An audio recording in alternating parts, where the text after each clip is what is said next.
ഇരിക്കേ.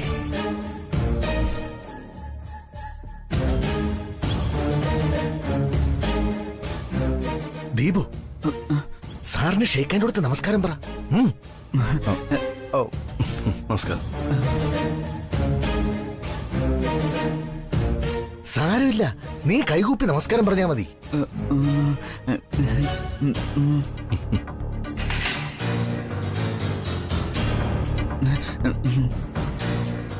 കൃഷ്ണേ, നീ പോയി നമ്മുടെ സ്പെഷ്യൽ ബദാമിൽ കൊന്നൂടെ എടുത്തോണ്ട് വാ. സാറിന് അത് നന്നായി ഇഷ്ടപ്പെടും. ഇറ്റ്സ് ഓക്കെ, വേണമെന്നില്ല.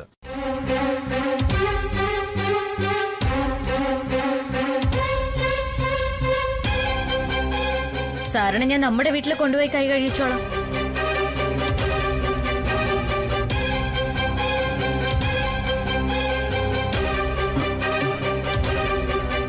സാറ് എന്റെ ഗസ്റ്റ് ആയിട്ട് വന്നതല്ലേ, ഞാൻ വേണം കെയർ ചെയ്യാൻ.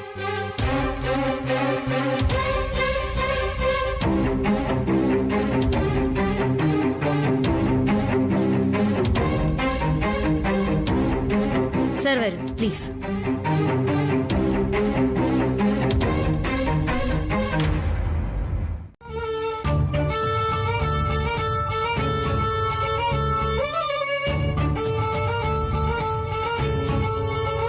എക്സ്ക്യൂസ് മീ സർ, ചോദിക്കുന്നുണ്ടൊന്നും വിചാരിക്കരുത്. സാർ എന്തിനാ ഇപ്പൊ ഇവിടേക്ക് വന്നത്? ഞാൻ വന്നത് കൈ കഴുകാൻ. അതിനല്ലേ ശ്രീലക്ഷ്മി എന്നെ ഇങ്ങോട്ട് വിളിച്ചോണ്ട് വന്നത് അല്ലേ?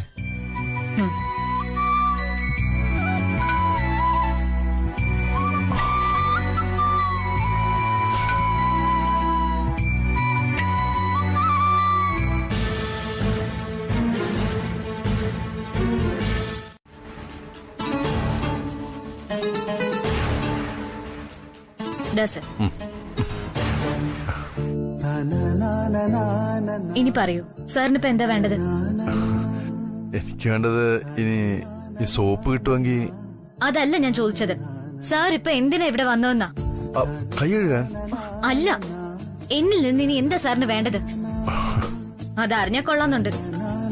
അതിപ്പോ ഈ പാത്രം കഴുകുന്ന സോപ്പായാലും മതി. No problem for me.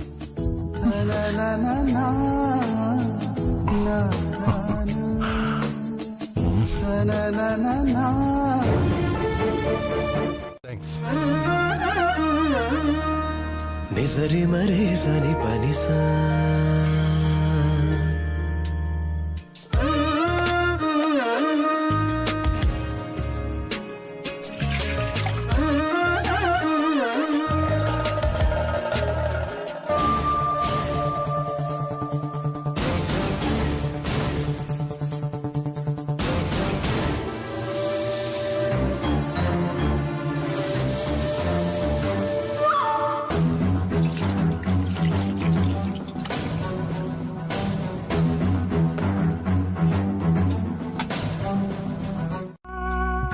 Sir, സാറിന്റെ വാക്കുകളെ ബഹുമാനിച്ചാണ് ഞാൻ ഈ കല്യാണത്തിന് സമ്മതിച്ചത്.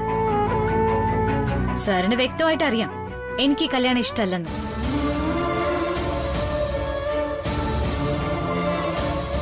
അതുമാത്രല്ല, എന്റെ മനസ്സിൽ ആരാണെന്നും സാറിനറിയാം. പിന്നെ എന്തിനാ ഇപ്പൊ ഇങ്ങോട്ട് വന്നത്? അതാണ് എനിക്ക് ഉത്തരം കിട്ടേണ്ട ചോദ്യം.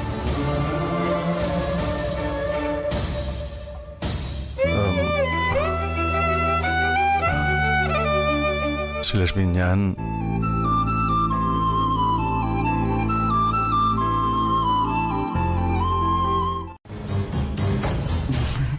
ശരി, അങ്ങനെയെങ്കിൽ അങ്ങനെ.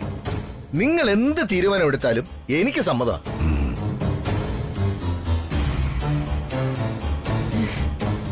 എനിക്കിപ്പോഴും ഒരൊറ്റ ഡിമാൻഡേ ഉള്ളൂ. എത്രയും പെട്ടെന്ന് നമുക്ക് ഈ കല്യാണം നടത്തണം.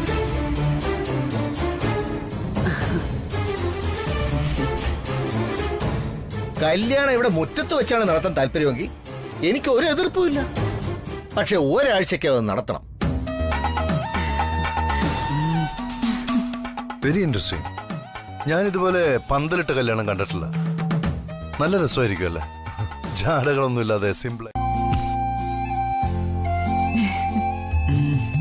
പ്രത്യേകിച്ചും ഞങ്ങളുടെ ആളായി വന്നതുകൊണ്ട് അതിലേറെ സന്തോഷമുണ്ട് sir. Good, you are welcome. Anyway, ഞാനുണ്ടാവും ഈ കല്യാണത്തിന്, നിങ്ങളുടെ സ്വന്തം ആളായി അവസാനം വരെ.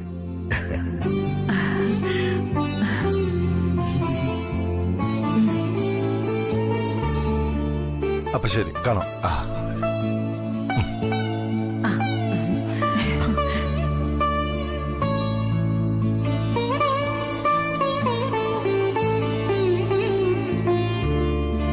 ഒക്കെ പറഞ്ഞ് 2 ദിവസമായിട്ട് പിടിച്ചു നിൽക്കുന്നു. മെറ്റീരിയൽസ് ആണെങ്കിൽ നമുക്ക് അടിയന്തരമായിട്ട് വേണ്ടതാണ്. സാറ് നേരിട്ട് ബാർഗെയിൻ ചെയ്യാതെ അവർ ആ പ്രൈസിൽ നിന്ന് താഴേക്ക് വരില്ല. അതാണ് മേജർ ഇഷ്യൂ. അല്ല, എനിക്കറിയേണ്ടത് നമ്മുടെ സാറിന് ഇത് എന്തു പറ്റിയെന്നാ. ചടപടയുന്ന കാര്യങ്ങൾ ചെയ്തുകൊണ്ടിരുന്ന മനുഷ്യനല്ലേ ഇപ്പോ. ഓക്കെ ബൈ ദ വേ, എന്തിനാ എന്നെ കാണണമെന്ന് പറഞ്ഞത്? ആദ്യം അത് പറയും. 1 minute.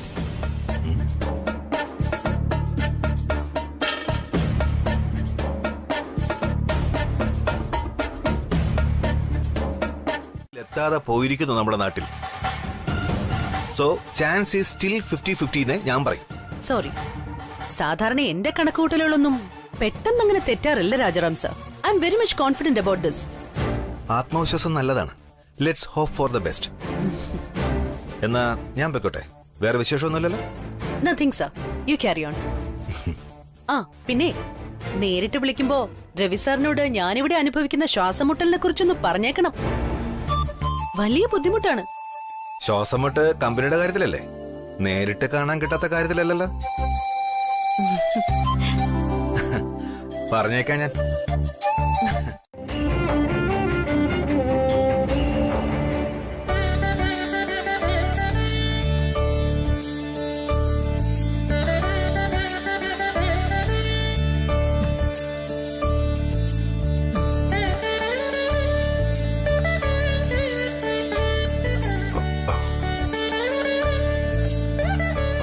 ഇരിക്കേ, വായ തുറക്ക്.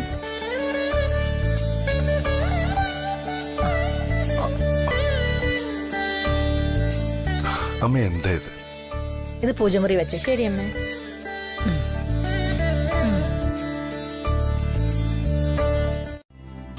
അമ്മ അറിഞ്ഞില്ലല്ലോ, ശ്രീലക്ഷ്മിയുടെ വിവാഹ നിശ്ചയം കഴിഞ്ഞു. ഞാൻ അത് ആലോചിക്കായിരുന്നു. ആണോ? ഞാൻ നിന്നോട് അങ്ങോട്ട് ചോദിക്കണമെന്ന് വിചാരിച്ചിരിക്കുകയായിരുന്നു. പക്ഷേ നീ മുമ്പ് പറഞ്ഞിരുന്നത് നിന്റെ ഉത്തരവാദിത്തം കഴിഞ്ഞു എന്നാ അല്ലേ? അതാ പിന്നെ ഞാൻ ഒന്നും ചോദിക്കാതിരുന്നത്. ഉടനെ അവളുടെ കല്യാണോ? അവിടെ നന്നായിട്ട് ജീവിച്ച മതിയായിരുന്നു എന്നാണ് എന്റെ ആഗ്രഹം. അത് നടക്കും. പക്ഷേ നീ ആ കുട്ടിയുടെ നല്ലതിന് വേണ്ടി മാത്രം ചിന്തിച്ചാ മതിയോ? നിന്റെ നല്ലതിന് വേണ്ടി നീ ഇനി എപ്പോഴാ ചിന്തിക്കുന്നത്? നടക്കേണ്ടതേ നടക്കൂ.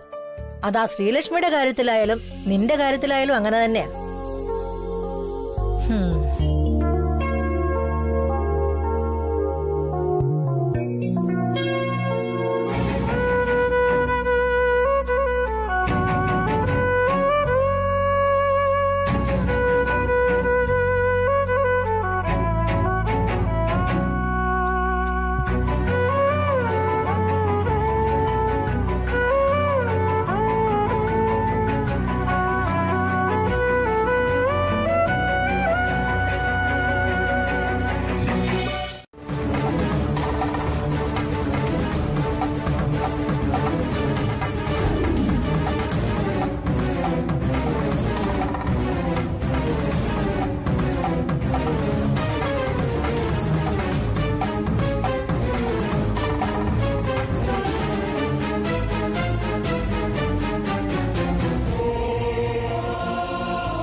May I come in, madam? Yes.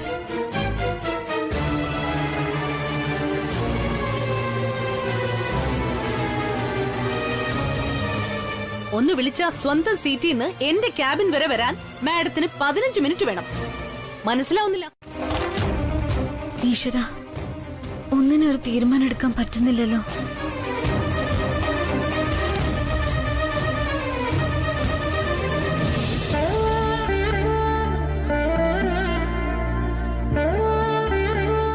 Ganapathi ഭഗവാനെ, നീ തന്നെ പറയേ, രവി സാറിനെ കണ്ടിട്ട് പോണോ അതോ കാണാതെ പോണോ?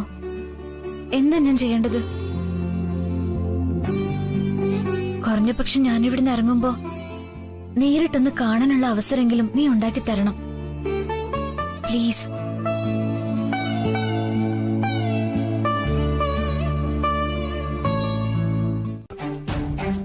ഒരാഴ്ച എന്ന് പറയുമ്പോ it's depends on my mood. ചിലപ്പോ ഇടക്ക് വരാനും ചാൻസ് ഉണ്ട്. സോ ഇതൊരു ചർച്ചാ വിഷയമാക്കേണ്ട ആവശ്യമില്ല. It's a matter between we three. Okay? ഇനി എന്തെങ്കിലും എമർജൻസി വരികയാണെങ്കിൽ you just make a call. ഫോണിൽ മിക്കവാറും ഞാൻ അവൈലബിൾ ആയിരിക്കും. I hope I am clear. But, sir... No ifs and buts, Sandra. Just do what I say.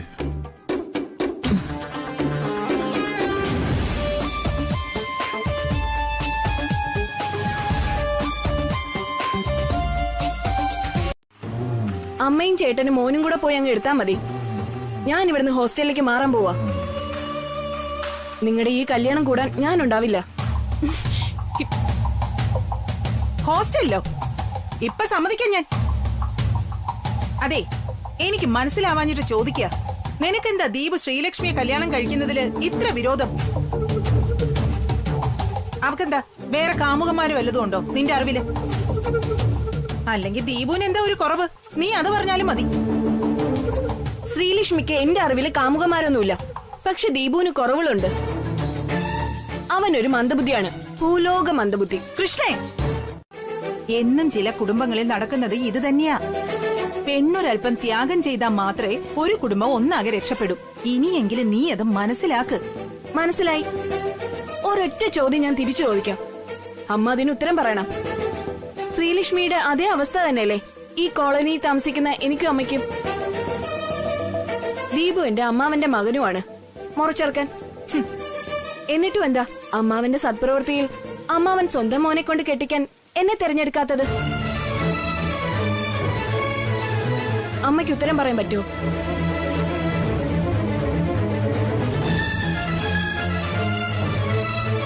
കൂട്ടി നിൽക്കാൻ എനിക്ക് വയ്യ. അതുകൊണ്ടാണ് ഞാൻ ഈ കല്യാണം കൂടാൻ നിൽക്കാത്തത്. I'm sorry.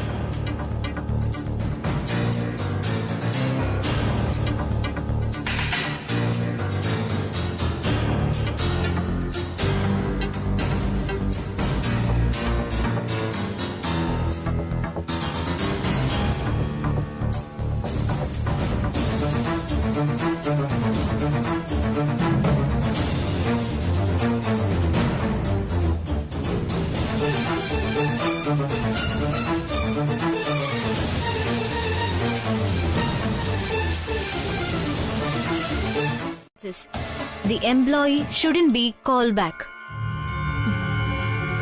എന്നുവെച്ചാ വിവാഹ ആവശ്യത്തിനായി ലീവ് എടുത്തു പോകുന്ന ജീവനക്കാരെ യാതൊരു അടിയന്തര സാഹചര്യത്തിലും തിരികെ വിളിക്കാൻ പാടില്ലെന്നാണ് ആദ്യം ഞാൻ മനസ്സിലാക്കുന്നത്. ശരിയല്ല മാഡം? ഇത് തന്റെ ബ്രെഡ് ആൻഡ് ബട്ടർ ആണെന്ന് ഓർക്കണം. തന്റെ ചുറ്റിക്കളിയൊക്കെ എനിക്ക് മനസ്സിലാവുന്നുണ്ട്. ഏതായാലും 15 ദിവസം കഴിഞ്ഞ് ഇങ്ങോട്ട് തന്നെയല്ലേ വരുന്നത്. ഞാൻ ശരിയാക്കി തരാം.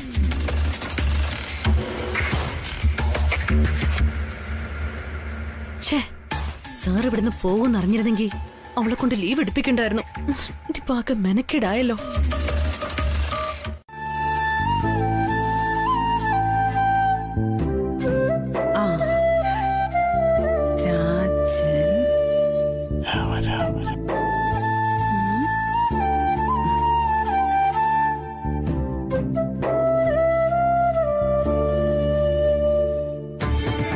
ഹലോ ശ്രീടച്ച,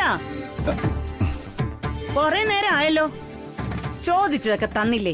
ഇനിയെങ്കിലും ദൈവത്തിന് ഇത്തിരി സ്വസ്ഥത കൊടുക്ക്. ആ ദേ, ഈ ലിസ്റ്റ് ഒന്ന് നോക്കിയേ. ഇങ്ങോട്ടൊന്ന് വന്നേ, ചോദിക്കട്ടെ.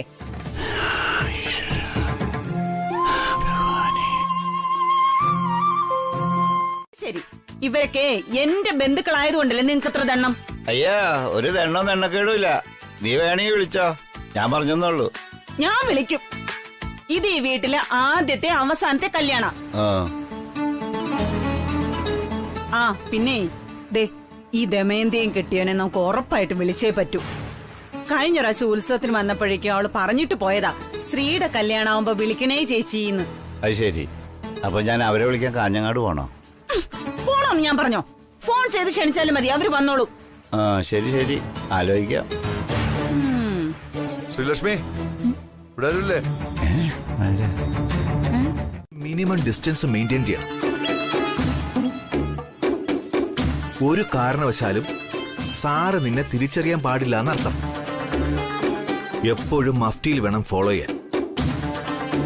സാർ എവിടെ പോകുന്നു, ആരെ മീറ്റ് ചെയ്യുന്നു, എല്ലാം നോട്ട് ചെയ്യണം. ചുറ്റും എപ്പോഴും ഒരു ശ്രദ്ധയുണ്ടായിരിക്കണം നിനക്ക്. സാറിന് സെക്യൂരിറ്റി കൊടുക്കേണ്ടത് നമ്മുടെ ഉത്തരവാദിത്തമാണെന്നുള്ള ബോധം എപ്പോഴും ഉണ്ടായിരിക്കണമെന്ന്.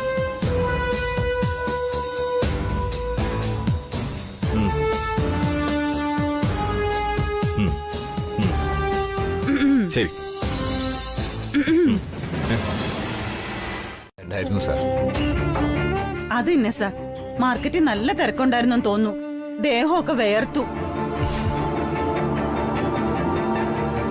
തിരക്കി നിന്നാണോ സാറേ ഇതൊക്കെ വാങ്ങിയത്? എനിക്ക് കുറച്ച് വെള്ളം തരൂ. ആ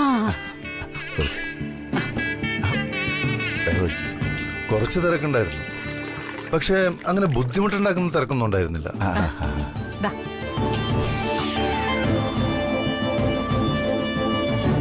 എന്നാലും ഈ നാട്ടില് ബിസിനസ്സില് സാറ് ചക്രവർത്തിയാ. തിരക്കുള്ള മാർക്കറ്റിലൊക്കെ പോയി സാധനങ്ങൾ വാങ്ങിക്കൊണ്ടുവരാന്നൊക്കെ പറഞ്ഞ. അങ്ങനെയൊന്നും പറയല്ലേ. പക്ഷെ ഞങ്ങള് സാറിനെ പോലെ ഒരാളെ കൊണ്ട് ജോലി ചെയ്യിപ്പിക്കുന്നത്. പ്ലീസ് ശ്രീലക്ഷ്മിയുടെ അച്ഛൻ അങ്ങനൊന്നും പറയരുത്. എന്റെ ഒരു വിശ്വാസത്തിൽ ഞാൻ ഈ വീട്ടിലെ കല്യാണത്തിന്റെ മുഹൂർത്തം കുറിക്കാൻ വന്നപ്പോൾ തുടങ്ങി നിങ്ങളുടെ വീട്ടിലൊരംഗമായി കഴിഞ്ഞു. എന്താ അങ്ങനെയല്ലേ? തീർച്ചയായിട്ടും. സാറ് അങ്ങനെ പറയുന്നത് തന്നെ ഞങ്ങളുടെ മഹാഭാഗ്യമാണ്. അതെ സാർ, ഇപ്പൊ തന്നെ സാറ് ചെയ്തു തന്ന ഉപകാരങ്ങൾക്ക് തിരികെ എന്ത് നൽകണോന്നറിയാതെ വിഷമിക്കുക ഞങ്ങള്. അതിന് ഒരു വഴി ഞാൻ പറയാം. എന്നെപ്പോലുള്ളവരൊക്കെ ഏത് ലോകത്തെ ദൈവങ്ങളാകാനാ? ഞങ്ങളും നിങ്ങളെപ്പോലെ തന്നെ വെറും മനുഷ്യര് മാത്രമാണ്. നിങ്ങളെപ്പോലെ തന്നെ ഞങ്ങൾക്ക് വിശപ്പുണ്ടാവും, ദേഷ്യം വരും, സങ്കടം വരും, പ്രണയം തോന്നും, ഉത്തരവാദിത്വം ഉണ്ടാവും. അങ്ങനെ അങ്ങനെ അങ്ങനെ സന്തോഷം ലഭിക്കാൻ പണം മാത്രം മതിയായിരുന്നെങ്കിൽ ഒരു ധനികനും ഈ രാജ്യം വിട്ടു പോകില്ലായിരുന്നു, അല്ലെങ്കിൽ ആത്മഹത്യ ചെയ്യില്ലായിരുന്നു. നല്ല മനസ്സുള്ളവര് യഥാർത്ഥ മനുഷ്യർ.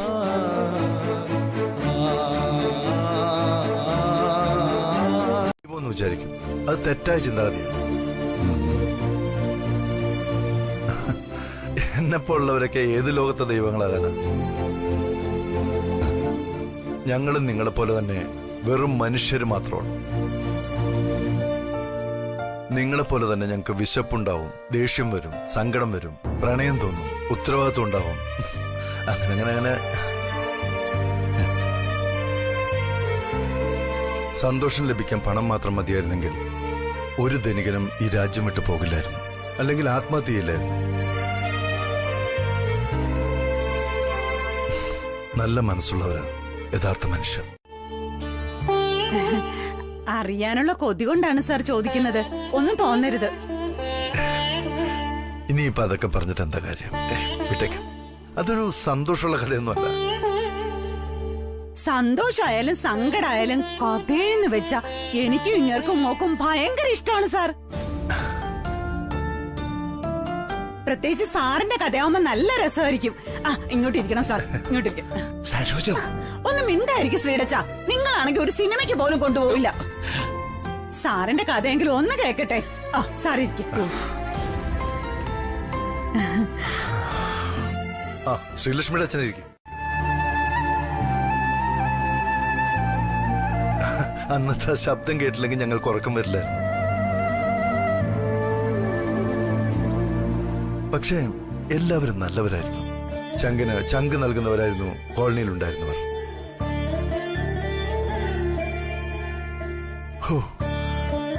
അന്ന് 1 രൂപ ഉണ്ടാക്കണമെങ്കിൽ പെടുന്ന പാട് ഭയങ്കരമായിരുന്നു.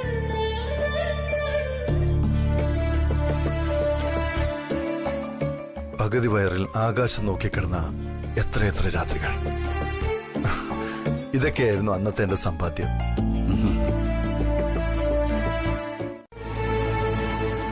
ഞാൻ എപ്പോഴും പറയാറുള്ളത് പോലെ വിശ്വാസമെന്ന മന്ത്രം ഞാൻ മനസ്സിലുറപ്പിച്ചു. അതാണ് എന്നെ വളർച്ചയിലേക്ക് നയിച്ചത്. പഠിക്കുക, അത് നടപ്പിലാക്കുക, മുന്നോട്ട് പോവുക, അതായിരുന്നു എന്റെ തന്ത്രം. സാർ മുമ്പ് എവിടെയായിരുന്നു? അത് പറഞ്ഞില്ല. ഇവിടെ തന്നെയാ, ഈ പട്ടണത്തിൽ. ആൽത്തറ എന്ന സ്ഥലത്തിനടുത്ത് ഒരു പ്രസ് ഉണ്ടല്ലോ, അതിന്റെ പിൻവശത്തായിട്ടൊരു കോളനി ഉണ്ടായിരുന്നു. ആ കോളനിയിലാ ഞാൻ ജനിച്ചു വളർന്നു. അങ്ങനെ ചെയ്തത്. അങ്ങനെ എനിക്ക് ഏറ്റവും പ്രിയപ്പെട്ട എന്റെ പഴയകാലം നഷ്ടപ്പെട്ടു.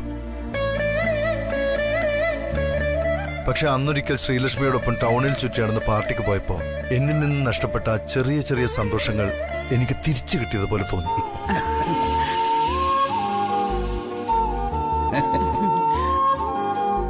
ശ്രീലക്ഷ്മിയും നിങ്ങളെയും ഈ കോളനിയിലെ ആൾക്കാരെയൊക്കെ കാണുമ്പോ എനിക്ക് ഭയങ്കര സന്തോഷം തോന്നി. ആ സന്തോഷം ശ്രീലക്ഷ്മിയുടെ കല്യാണം കഴിയുന്നത് വരെയെങ്കിലും തുടരണമെന്ന് ഞാൻ ആഗ്രഹിക്കുക. അതുകൊണ്ട് നിങ്ങള് സമ്മതിച്ചാൽ. അയ്യോ സാർ, സമ്മതമൊന്നും ചോദിക്കണ്ട.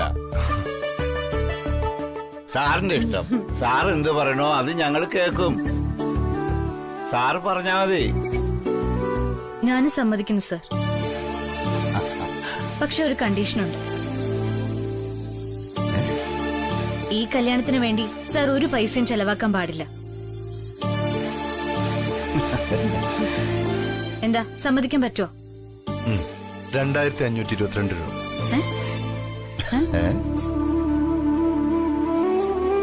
അതെ.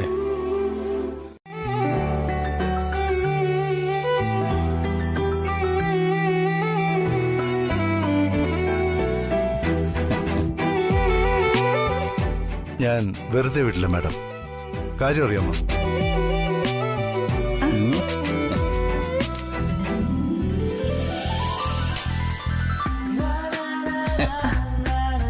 ₹2 കട്ട പവറാണ് ബായി. സരോജൻ കണ്ടോ, വലിയ ആൾക്കാർ വരെ എന്റെ ഡയലോഗാണ് പറയണത്.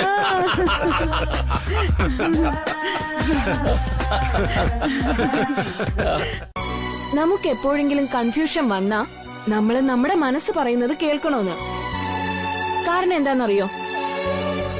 മനസ്സൊരിക്കലും നമ്മളോട് കള്ളം പറയില്ല, അത്ര തന്നെ. അത് ഷാറൂഖ് ഖാൻ മാത്രല്ല, എന്റെ അച്ഛനും ഇടയ്ക്കിടയ്ക്ക് പറയാറുള്ളതാ. ഓഫ്, നിന്റെ അച്ഛനും മുത്തശ്ശനൊക്കെ പറഞ്ഞോട്ടെ.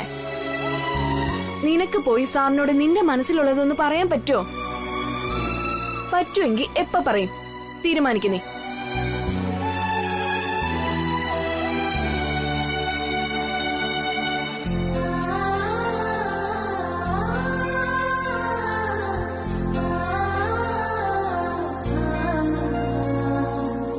നോക്ക്, എല്ലാ പേരും ഇരിക്കുമ്പോ ചോദിക്കണ്ട, സാർ ഒറ്റയ്ക്കിരിക്കുമ്പോ മതി. ഇനിയെങ്കിലും മനസ്സിലൊന്ന് വെച്ചോണ്ട് മറ്റൊന്ന് കാണിച്ച സമയം പാഴാക്കരുത്. ദിൽവാലെ സിനിമയില് ഷാറുഖ് ഖാൻ എന്താണ് പറഞ്ഞതെന്ന് അറിയോ? നമുക്ക് എപ്പോഴെങ്കിലും കൺഫ്യൂഷൻ വന്നാ നമ്മള് നമ്മുടെ മനസ്സ് പറയുന്നത് കേൾക്കണോന്ന്. കാരണം എന്താണെന്നറിയോ? മനസ്സൊരിക്കലും നമ്മളോട് കള്ളം പറയില്ല, അത്ര തന്നെ. അത് ഷാറൂഖ് ഖാൻ മാത്രല്ല, എന്റെ അച്ഛനും ഇടയ്ക്കിടയ്ക്ക് പറയാറുള്ളതാ. ഓഫ്, നിന്റെ അച്ഛനും മുത്തശ്ശനൊക്കെ പറഞ്ഞോട്ടെ. നിനക്ക് പോയി സാറിനോട് നിന്റെ മനസ്സിലുള്ളതൊന്ന് പറയാൻ പറ്റുമോ? പറ്റുമെങ്കിൽ എപ്പ പറയും? തീരുമാനിക്കുന്നേ. പുണ്യ, പണ്ട് ഇവളെ പെണ്ണ് കാണാൻ പോയപ്പോ ഇവിടെ ഇട്ടുകൊണ്ടുവന്ന ചായ ഞാൻ കുടിച്ചു. ആ നിമിഷം തന്നെ ഞാൻ പെണ്ണോക്കെന്ന് പറഞ്ഞു. അതിനുശേഷം നേരെ ചൊവ്വ ഇവിടെ മുഖത്ത് നോക്കിയത് പോലും. ശ്രീടച്ച, ഇവിടെ സാറിരിക്കുന്ന നിങ്ങളുടെ ഭാഗ്യം. അല്ലെങ്കിലേ ചെവി വെക്കാൻ പഞ്ഞി അന്വേഷിച്ച് ഇപ്പൊ ഇവിടെ ഓടി നടക്കേണ്ടി വന്നേനെ നിങ്ങക്ക്. ഓ പിന്നെ നീ ഒന്ന് പോയി. ആ സാറേ, കാപ്പി ചായയൊക്കെ കുടിക്കാൻ നല്ലൊരു രീതിയുണ്ട്. നമ്മള് കാപ്പിയും ചായയും കുടിക്കണത് നമ്മുടെ ചെവി അറിയണമെന്നാ.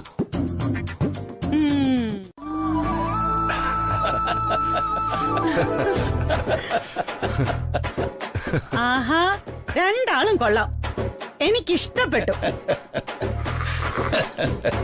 അല്ല ശ്രീടച്ച, ഇനിയും സാറിനെ വേറെ എന്തൊക്കെയാ പഠിപ്പിക്കാൻ പോകുന്നത്? വെറുതെ സമയം കളയാനായിട്ട്. അതൊന്നും സാരമില്ല. നേരത്തെ സാറ് പറഞ്ഞ ഓർമ്മയില്ലേ നിനക്ക്? പണ്ട് അദ്ദേഹവും നമ്മളെ പോലെ തന്നെ ആയിരുന്നെന്ന്. പിന്നെന്താടി പ്രശ്നം? നമുക്ക് കാപ്പി കുടിക്കാം സാറേ. ഇവളിങ്ങനെ പലതും പറയും. കഴുത്തിനും ചുറ്റും നാക്കാ. ശ്രീലക്ഷ്മിയുടെ അച്ഛനും അമ്മയും ടെൻഷൻ അടിക്കണ്ട. വീട്ടുജോലി എന്നൊക്കെ പറയുമ്പോ എല്ലാം ഉൾപ്പെടും. എനിക്ക് ചെയ്യാനൊരു മടിയില്ല. നിങ്ങൾ പോയിക്കോ. പ്ലാൻ ചെയ്തൊന്നും മാറ്റി വെക്കണ്ട. അതെ, ഇപ്പൊ പോലെ നേരത്തെ വരാം. ഇനിയും താമസിക്കണ്ടെന്നാ എനിക്ക് പറയാനുള്ളത്. ആ, അത് ശരിയാ. ഏതായാലും നിങ്ങൾ വേഷം മാറിയിരിക്കല്ലേ. എനിക്ക് ഇതൊക്കെ തന്നെ ധാരാളം. ഞാൻ പോയി പേഴ്സ് എടുത്തോണ്ട് വരാമേ. ഒരു മിനിറ്റ്.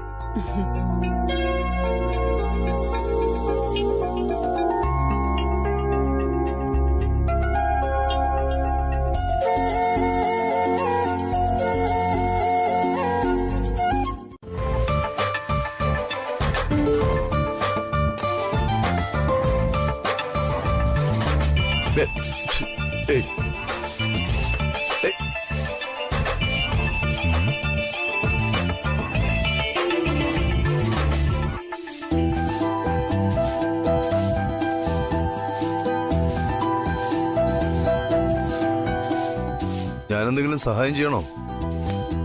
വലക്കോല എവിടെയാണെന്ന് പറഞ്ഞാ ഞാൻ വലയടിക്കാം. വേണമെന്നില്ല, താങ്ക്സ്.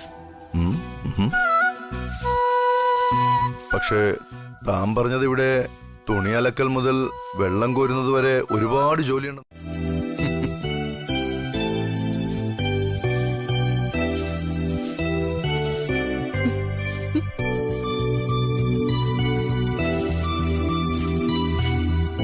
ഹലോ മാഡം, ചെയ്യുന്ന ജോലിയിൽ മനസ്സുറപ്പിച്ചില്ലെങ്കിൽ ശരിയായിട്ട് ജോലി നടക്കൂല. താനെന്താ ചെയ്യുന്നതെന്ന് നോക്കിയേ.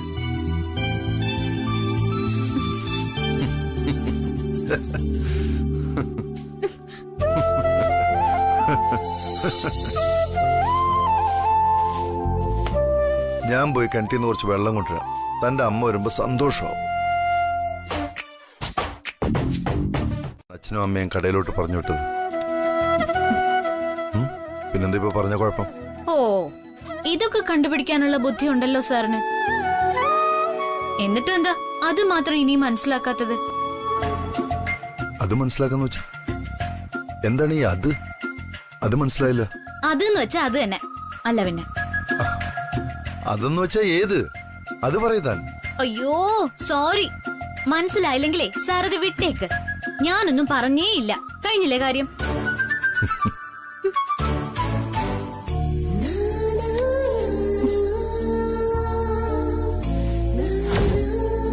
ശ്രീലക്ഷ്മി. അതെ, യെസ്. ഞാൻ ദീപുവിനെ കല്യാണം കഴിച്ച സന്തോഷത്തോടെ ജീവിക്കുന്ന സാർ കരുതുന്നുണ്ടോ? ഉണ്ട്, യെസ്. എന്നെ സാർ വിശ്വസിക്കുന്നു അല്ലേ? അതെ. എനിക്ക് സാറിന് വിശ്വാസം ഉണ്ടെന്ന് സാറിന് തോന്നുന്നുണ്ടോ? ഉണ്ട്. ഐ ലവ് യു എന്ന വാക്കിനേക്കാളും മഹത്വം ഐ ട്രസ്റ്റ് യു എന്ന വാക്കുകൾക്കാണ്. യെസ്, അതെ. എനിക്ക് കല്യാണത്തിന് ഇഷ്ടമല്ല എന്ന കാര്യം സാറിന് അറിയാമോ? അറിയാം, യെസ്. എന്റെ മനസ്സിൽ ആരാണെന്ന് സാറിന് അറിയാമോ? നോ സർ, എനിക്കത് മനസ്സിലാക്കാൻ പറ്റുന്നില്ല. എല്ലാ ചോദ്യങ്ങൾക്കും അതേന്ന് ഉത്തരം നൽകിയ സർ, ഈ ഒരു ചോദ്യത്തിന് മാത്രം എന്താ ഉത്തരം നൽകാത്തത്? പറയ് സർ, എന്താ ഉത്തരം നൽകാത്തത്? പറയാം. എല്ലാ ചോദ്യങ്ങൾക്കും ഉത്തരം കിട്ടാത്തതാണ് നല്ലതെന്ന് ഞാൻ വിശ്വസിക്കുന്നു. ചിലപ്പോ നമ്മളൊരു യാത്ര ചെയ്ത് ലക്ഷ്യസ്ഥാനത്തേക്ക് എത്തുന്നതിനേക്കാൾ സന്തോഷം ആ യാത്രയാണ്, അതിന്റെ എൻജോയ്മെന്റ് ആണ്. അതുപോലെ ചില ചോദ്യങ്ങൾക്ക് ഉത്തരം കിട്ടിയാൽ അതോടെ എല്ലാം അപ്രത്യക്ഷമാകുന്ന പോലെ തോന്നും. യെസ് ഓർ നോ പറയാൻ ആവശ്യപ്പെട്ട് താനിതിനെ വേട്ടയാടി പിന്തുടരുത്. അത് മനസ്സമാനം നഷ്ടപ്പെടുത്തുകയുള്ളൂ. Better you remember it always.